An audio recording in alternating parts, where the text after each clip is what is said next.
Merci, bonsoir à toutes et à tous. Effectivement, je suis Pascal Tess, secrétaire général du syndicat Énergie Meurthe-et-Moselle Sud, qui regroupe toutes les entreprises ISEG. Sur le secteur, on a Enedis, GRDF, Storengy, les stockeurs, parce qu'on stocke en dessous de Décélé-Nancy 1,4 milliard de mètres cubes de gaz.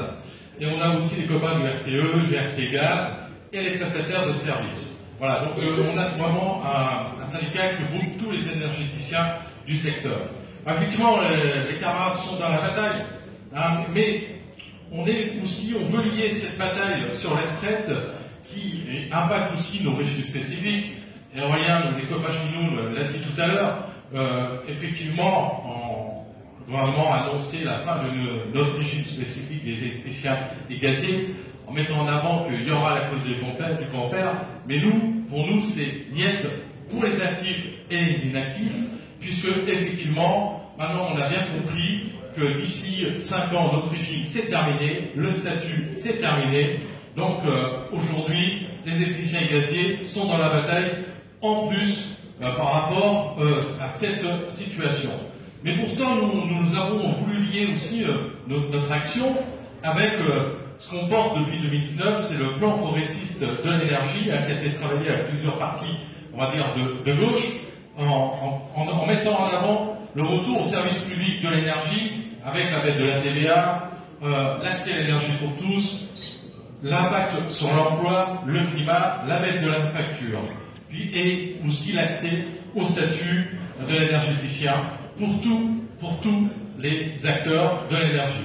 Alors effectivement, on parle des régimes spécifiques, mais on peut plutôt dire des régimes pionniers, parce que les camarades à l'époque, effectivement, des régimes comme les nôtres existaient avant le régime de la sécurité sociale, avec la volonté que notre régime de la sécurité sociale s'aligne sur ces régimes qui étaient dits pionniers. Donc on s'aperçoit effectivement aujourd'hui, et aussi avec le travail du patronat qui était déjà très important à l'époque, que effectivement maintenant on les appelle des régimes spécifiques. Donc nous, ce qu'on porte aussi sur le plan progressif de l'énergie, c'est que maintenant, on doit avoir les représentants des citoyens et les représentants des salariés dans tous les lieux de décision, et on ne doit plus avoir les représentants du milieu de la finance qui portent les marchés de l'électricité. Ça, c'est plus possible. Donc, effectivement,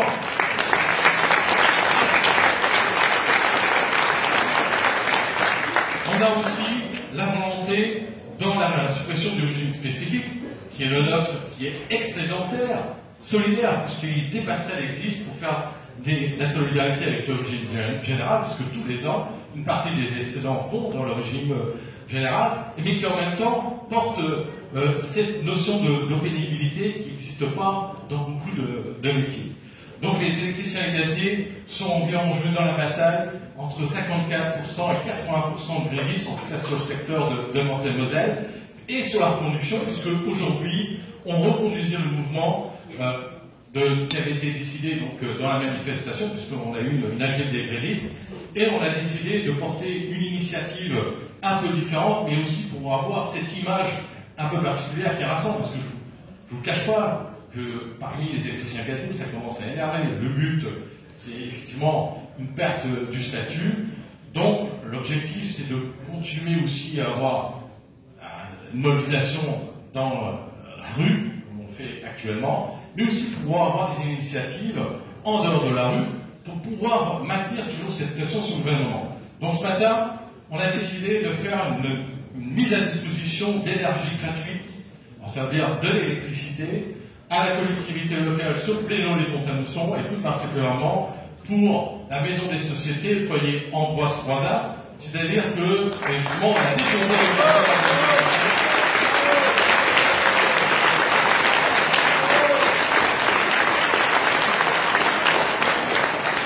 et c'est une opération qu'on va reconduire à plusieurs endroits, en tout cas sur la Meurthe-et-Moselle, mais par ailleurs, notre fédération, la FNME, la met en œuvre dans d'autres départements, et le but, c'est de continuer cette type d'action, malgré l'interpellation de Mme Borne qui dit que c'est inutile de mettre l'électricité gratuite ou le gaz gratuit, puisque ça a un coût à tout le monde. Et pour autant, bien sûr que c'est un coût à l'électricité gratuite, puisque ça va être réparti par tous les 28 millions de consommateurs. Mais par rapport aux 15% que la plupart des foyers subissent sur l'augmentation de la facture aujourd'hui en électricité et en gaz, eh bien l'accès gratuit à l'énergie, c'est quelque chose qui est très important.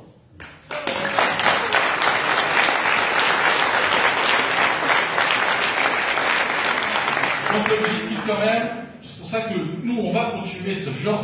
d'opération. En tout cas, on le souhaite, on l'a dit aussi pendant le débat parlementaire, même si j'ai bien compris ce que le camarade nous expliquait tout à l'heure, que le débat, ça ne va pas déboucher sur grand-chose, mais l'objectif, c'est de pouvoir maintenir cette pression, mais on ne s'interdit rien. On ne s'interdit rien, parce qu'on sait qu'à un moment donné, on va arriver au bout de ces débats parlementaires, il faudra aussi passer par des actions plus dures, et ça ne sera pas que dans la rue qu'on devra gagner cette bataille. Merci.